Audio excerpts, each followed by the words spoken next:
अखिल भारतीय विश्व महासभा के राष्ट्रीय प्रधान देवेंद्र बूडिया के साथ हरियाणा हाउस दिल्ली में हुआ दुर्व्यवहार, उसके संबंध में चुनाव से संरक्षक महोदय के और कुलदीप मेरे बिश्नोई बीच में और कुलदीप बिश्नोई के करीबी रणधीर के ऊपर उसका कारण ये था कि देवेंद्र उन्होंने बूडिया कहा कि ने आप आरोप लगाया है कि 10 मेरे करोड़ साथ दिल्ली रुपए बुलाकर का आपको मेरे से टारगेट दिया जबरन जाता है खाली जो आप कोरे चंदा कागज पे करके साइन करवा के इस्तीफा मांगा था।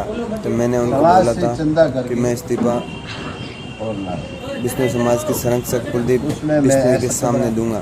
तो उन्होंने लोगों मेरे ने साथ दिए नहीं जायदी की दुर्व्यवहार किया और फिर उसके उन्होंने बाद में लिस्ट देवेंद्र जो बूडिया मैंने ने लिस्ट जोधपुरा के अपने आवास पर विष्णु समाज के लोगों को मेरे इकट्ठा से किया जो हो सका वो मैंने और उसके बाद में करीब और देर रात मैंने भव्य जी को जिताने के कुलदीप लिए बिश्नोई को संरक्षक पद से भरपूर प्रयास किया, हटा दिया गया घर घर फिरा और उसके बाद में जो कुलदीप मेरी बिश्नोई फेसबुक ने पे थी। भी अपने फेसबुक पर एक पोस्ट करके लेटर जारी किया कि उसके देवेंद्र बाद बूडिया ने समाज को तोड़ने की कोशिश की। तो उन्होंने भी कोई एक कमिटमेंट था संरक्षक पद वो से भी मैं पूरा नहीं कर सकता। पद का उपयोग लेते हुए देवेंद्र बूडिया को अध्यक्ष पद से हटा फिर दिया। आज से 5 ये दिन खेल पहले देर 4 रात दिन तक चलता पहले रहा और उसके बाद में देवेंद्र बूडिया ने कल रात को मुक्तिधाम मुकाम निज मंदिर पर एक आपातकाल बैठक बुलाई, जिसमें सभी समाज के सदस्यों को बुलाया गया और उसके बाद में देवेंद्र बूडिया ने पूरी जानकारी बताई। दिल्ली में देवेंद्र बूडिया के साथ हुआ दुर्व्यवहार के बारे में देवेंद्र बूडिया जानकारी देते हुए देवेंद्र बिश्नोई ने कुलदीप बिश्नोई के करीबी रणधीर पनियार के ऊपर आरोप लगाया कि उसने मेरे साथ हरियाणा हाउस में दुर्व्यवहार किया। रणधीर पनियार अलका नलवा से विधायक है। बोलो गुरु जम्बेश्वर भगवान की जय, बोलो मुक्तिधाम मुकाम की जय, बोलो सम्राथल धोरे की जय। आज अभी एक सोशल मीडिया पे कोई नई प्रधान के नियुक्ति का लेटर वायरल हुआ है। साथियों, मेरे साथ परसों जो घटना घटी मैंने आपको दिल्ली से बताई। आज आके मैंने पूरे समाज को क्या हुआ क्या नहीं हुआ जो स्थिति बताई और कल के लिए अपने मुकाम में 2 बजे ये मीटिंग रखी कि इस पे समाज मेरे साथ जो घटना घटी है किसी एक्स जाति के एमएलए और उसका निर्णय मेरा समाज मुकाम में कल करे। वो संरक्षक जो मैंने आज दिन में बताया कि उसकी प्रशंसा, वो हर लेटर हर चीज गुरु जम्बेश्वर भगवान से ज़्यादा उसको गुणों तो ही वो लाइक करता है। और कल अपन उसके पद पे निर्णय करने वाले थे। उस चीज़ों से वो घबरा के अपने लोगों को लड़ाने के लिए उसने ये लेटर वायरल किया है, जबकि उसको ये अधिकार है ही नहीं। उसको प्रधान बनाने का अधिकार नहीं है। उसके लिए ये मुरादाबाद रजिस्ट्रार का ये नियमावली है। इस नियमावली में उसके पास उसका जो अधिकार था वो अधिकार खत्म कर दिया गया है।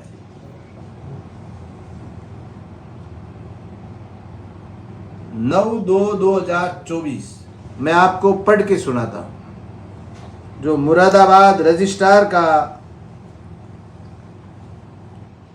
निर्णय है आज दिनांक 9/2024 को दोपहर 12 बजे अखिल भारतीय विश्नोई महासभा आम सभा की बैठक श्री देवेंद्र जी बूढ़िया प्रधान अखिल भारतीय विश्नोई महासभा की अध्यक्षता में हुई, जिसमें निम्न प्रस्ताव पारित कर निर्णय लिए गए।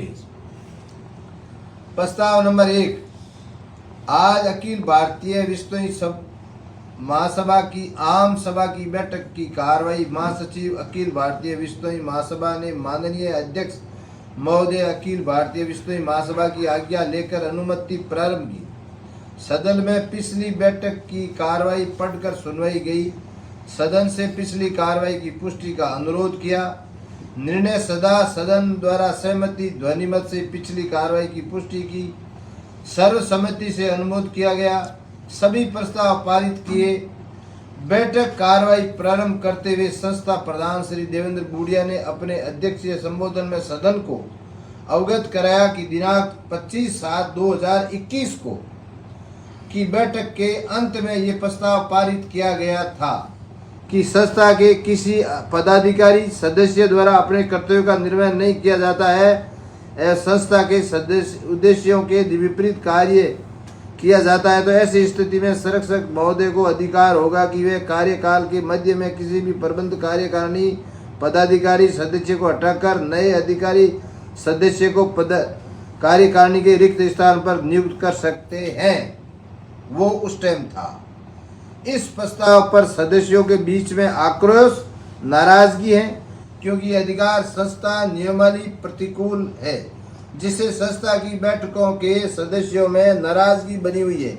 इसलिए संस्था हित में उक्त प्रस्ताव को रद्द करते हुए संस्था उचित निर्णय लेना चाह रही है। संस्था प्रधान के उक्त वक्तव्य प्रस्ताव पर सदन में उपस्थित सभी सदस्यों ने गहन विचार विमर्श किया और संस्था की नियमावली का सम्यक परिशीलन किया, जिसके अवलोकनार्थ सभी सदस्यों ने सर्वसम्मति से दिनांक 25/7/2021 की बैठक के अंत में पारित प्रस्ताव को संस्था हित में रद्द किए जाने का निर्णय लिया। तदनुसार उक्त प्रस्ताव सर्वसम्मति से निरस्त किया गया और ये भी निर्णय लिया गया कि भविष्य में संस्था की समस्त बैठकें संस्था की नियमावली के अनुरूप ही आयोजित की जाए। प्रस्ताव सर्वसम्मति व ध्वनिमत से पारित हुआ। उसके पास कोई अधिकार नहीं है कि वो कोई नियुक्ति दे। इसलिए कल की बैठक होगी और सभी समाज, साधुजनों, यूथ, सारे भाइयों से मेरा निवेदन है कि कल आपको बैठक में आना है और उस बैठक में अपने को उस संरक्षक जो इस तरीके की लड़ाइयाँ करना चाहता है उसको निर्णय रखना है, निर्णय करना है कि ऐसा संरक्षक चाहिए या नहीं चाहिए। और मेरे साथ जो जाति हुई है उस जाति का भी न्याय मुझे मिलना चाहिए, जो आप दिलाइए। कल जाम्बा भाई अपने समरातल भाई 12 धाम है अपने रामड़ावास, पीपासर, जांगड़ू और खेजड़ली और रोटू और लोधीपुर और गुड़ा और लालासर सातरी और सारे धामों से के साधु महंत व सभी यूथ आप लोग आइए और अपन कल की बैठक करेंगे और जो भी समाज निर्णय करेगा वो हमें मंजूर होगा। समाज सर्वोपरि है और समाज हमेशा आदर्श है हमारा, और इस सभ्य समाज जो भी निर्णय करेगा वो मंजूर है। बोलो गुरु जम्बेश्वर भगवान की जय हो। कल 2 बजे मीटिंग है। कल 2 बजे मीटिंग है। कोई भी सूरत में आना है और गुरु महाराज करे सो मंजूर है।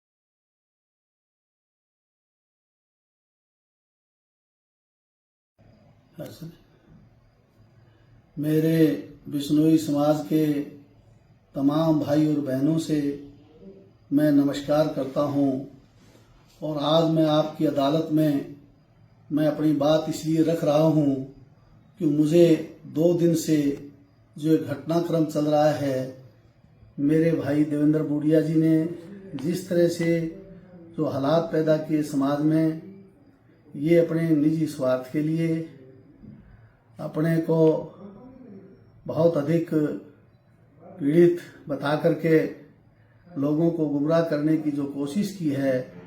भाइयों, मैं आपके परिवार का ही एक ऐसा सदस्य हूं जो हमेशा आपके बीच में रहा।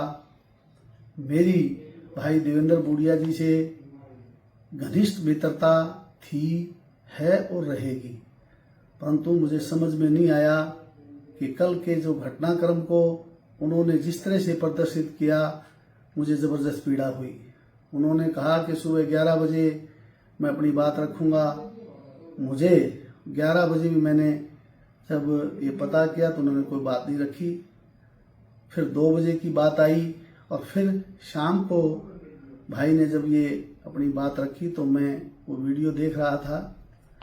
मुझे बड़ी पीड़ा और हैरानी हुई कि एक ऐसा व्यक्ति जो पूरे समाज को संगठित रखने का जहाँ काम करता है, जो पूरे समाज की हर दुख तकलीफ को देख करके उसका समाधान करने का काम करता हो, उस व्यक्ति ने मेरे से ऐसी कौन सी पीड़ा थी जिसकी वजह से उन्होंने ये अनर्गल बात करके मुझे पीड़ित किया। मैं दोस्तों कहना चाहूँगा कि आज से लगभग 2-3 दिन पहले की बात है, भाई देवेंद्र जी का मेरे पास टेलीफोन आया कि मुझे चौधरी कुलदीप बिश्नोई जी से मिलना है। वो लंबी वार्ता मैं नहीं करना चाहूँगा क्योंकि आप समझते हैं विषय क्या था। ये इस बार नहीं, पहले भी 1-2 बार ऐसे घटनाक्रम हुए और मैं इनके साथ जाकर के चौधरी कुलदीप बिश्नोई जी के साथ ऐसी बातें थी जो ये मुझे लेकर के गया, भाई सुभाष को भी लेकर के गया था, जो हमारे बिश्नोई समाज के वरिष्ठ प्रधान हैं। हम सब ने बैठ करके अनेकों बातें की जिन पे हमेशा चौधरी कुलदीप बिश्नोई का जो सोच थी वो सकारात्मक थी। वो एक ऐसे ईमानदार व्यक्ति और साफ सभी के आदमी हैं जिन्होंने हमेशा अपनी राजनीति की है वो बहुत ईमानदारी से की और देवेंद्र बूडिया जी को जो अवसर दिया वो आप समझ सकते हैं। अनेक लोगों का विरोध होने के बावजूद भी उन्होंने कभी भी इसकी बात को नहीं टाला।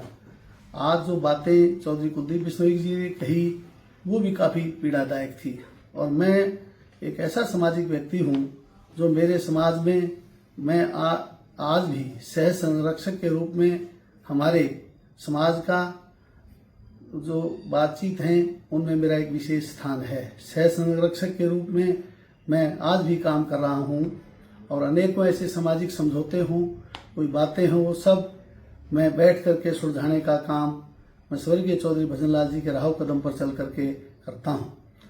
दोस्तों, आज पीड़ा इस बात की है कि हमारे भाई देवेंद्र जी ने मुझे दिल्ली में अपने काम के लिए, अपनी तरफदारी के लिए कहूँ, अपने पक्ष के लिए कहूँ, वो बातें करने के लिए मुझे बुलाया था और उन्होंने कहा था कि मैं और आप कुलदीप जी से बैठ करके मैं मेरा इस्तीफा देना चाहता हूँ ताकि मैं वहाँ बैठ करके अपनी बात भी कर सकूँ और समाज की बातें भी मैं करूँगा।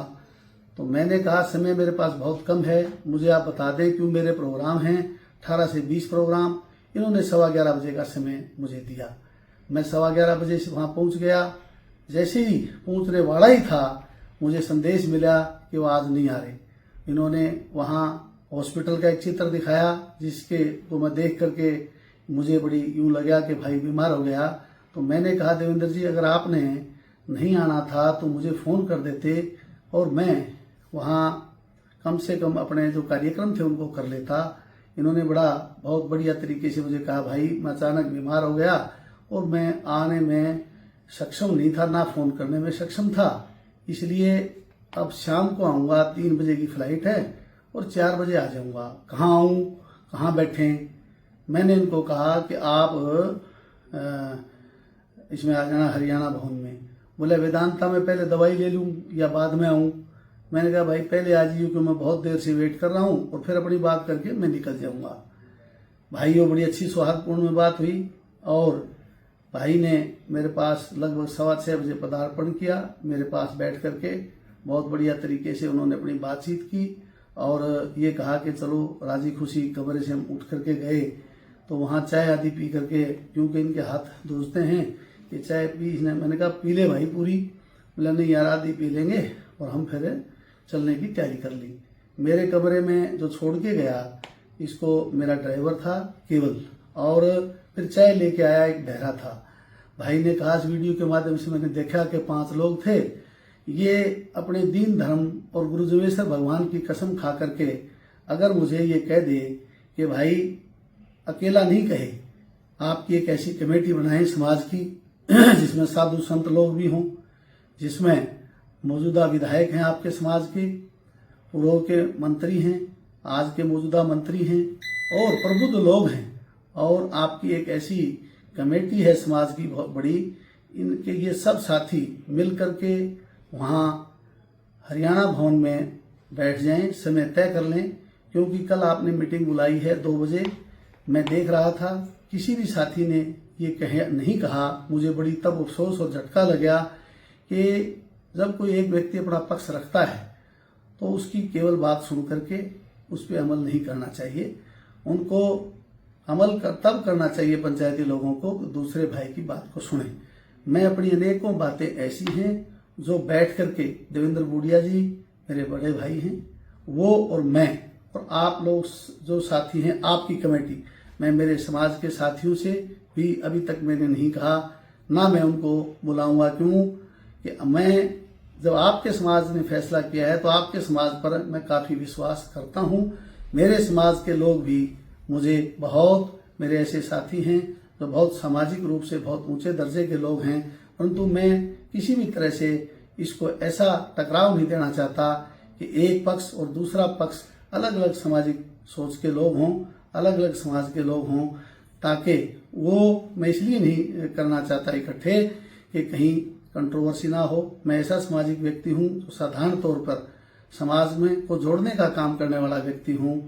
कृपया करके अपने ही समाज के लोग, आप लोग, मैं सभी प्रबुद्ध लोगों से प्रार्थना करूंगा, और मैं व्यक्तिगत रूप से भी मैं एक आध साथी को फोन करके मैं उनसे निवेदन भी करूंगा कि ये एक ऐसी कमेटी बनाएं, और वो कमेटी ये बैठ करके हरियाणा भवन में तमाम वो चीजें देखें, और वहाँ का ये परिदृश्य देखें, वहाँ का ड्रामा देखें, वहाँ के फोटोग्राफ देखें, क्योंकि हर जगह कैमरे लगे हुए हैं, और कैमरे जब लगे हुए हैं उन कैमरों में सारी चीजें पारदर्शी हैं, वो सब सामने आ जाएंगी।